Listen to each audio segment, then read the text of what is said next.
Ya sejujurnya sih pasti akan ada keribetan ya, pasti. Dan saya kira Pak Jokowi sangat ribet lah begitu. Saya sebenarnya agak malas untuk mengomentari, tetapi karena pembicaraan begitu marak, kemudian saya lihat lagi ini adalah masalah perubahan, dan tanda-tandanya persoalan yang muncul ini adalah ciri-ciri dari setiap perubahan yang wajar dialami oleh siapapun juga yang menjadi tokoh perubahan.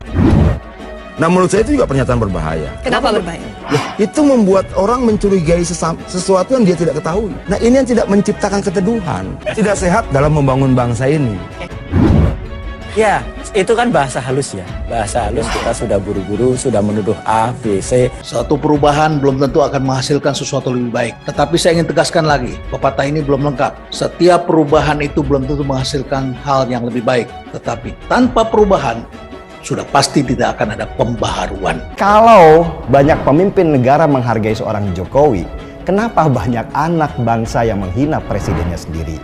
Hingga kadang-kadang saya berpikir, apakah terjajah terlalu panjang ini memunculkan sebuah DNA yang mental terjajah, jangan-jangan seperti itu.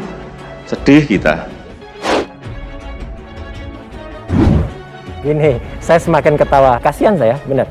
Masih kudet itu kurang update. Jadi kan artinya kan nggak update nih orang ini. Jokowi sudah memperingatkan dunia. Dunia sedang diperingatkan. Dan ini menurut saya luar biasa. Oke, jelas Pak Jokowi berbicara di panggung dunia, dapat aplaus. Program dana desa diapresiasi pemenang Nobel Ekonomi Joseph Stiglitz, ya. Bagaimana 13 negara juga ingin meniru bagaimana pembangunan desa. Kemudian bagaimana kemudian tokoh-tokoh dunia berkumpul dan memberikan apresiasi.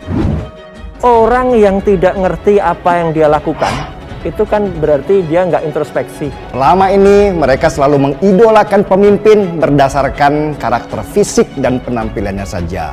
Sedangkan Pak Jokowi itu jauh banget dari kriteria fisik calon pemimpin yang mereka idamkan. Nah, karena secara tampilan Jokowi itu tidak menarik buat oposisi, maka dia selalu saja dihina-hina. Indonesia adalah negara pertama, negara berkembang pertama yang menjadi presidensi G20. I want to recognize Your Excellency, President Widodo, and turn it over to you.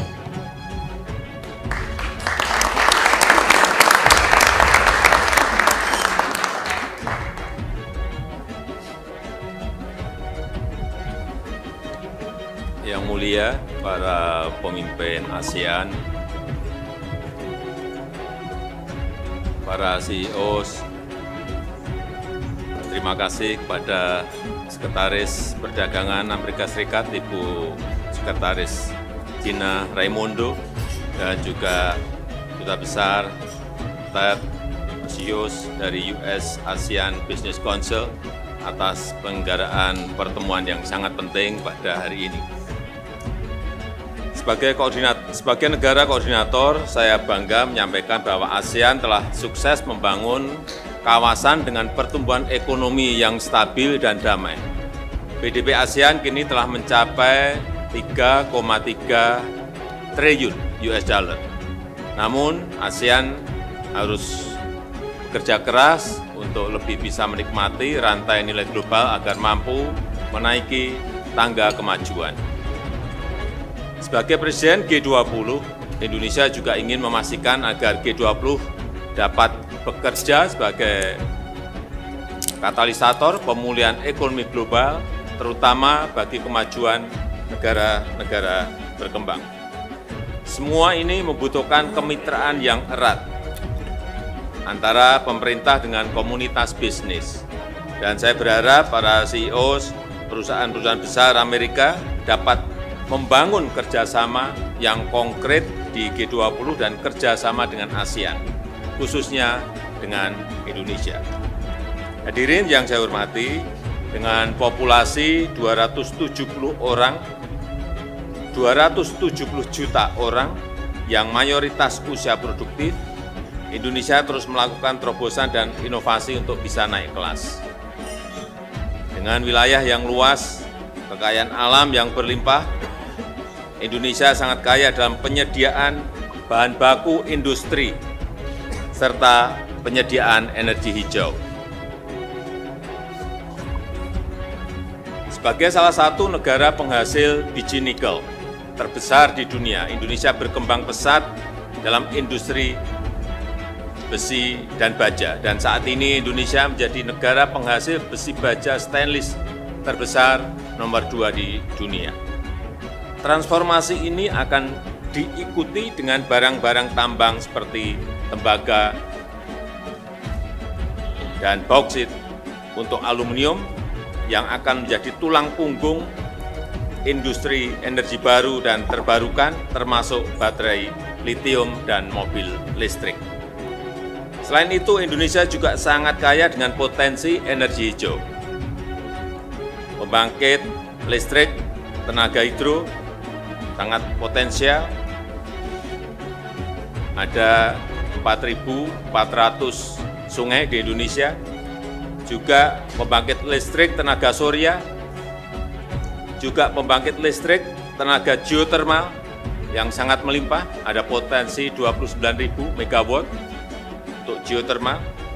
Kami memastikan bahwa produksi barang penting akan dihasilkan dari pembangkit listrik yang ramah lingkungan. Dan kami mengundang para pelaku bisnis Amerika untuk investasi di Indonesia. Hadirin yang terhormat, Indonesia juga serius dalam pengembangan ekonomi digital yang adil dan bermanfaat bagi semua.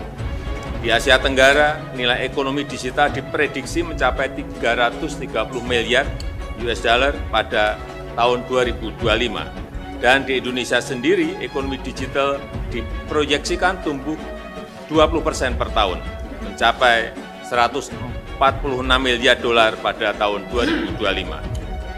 Saat ini Indonesia memiliki 2.346 startup, terbanyak kelima di dunia dengan 2 dekakorns dan 8 unicorn. Saya sangat mengharapkan kontribusi pebisnis Amerika dalam pengembangan infrastruktur digital, memfasilitasi digital capacity building, serta mendukung kami masuk ke global value chain melalui digitalisasi.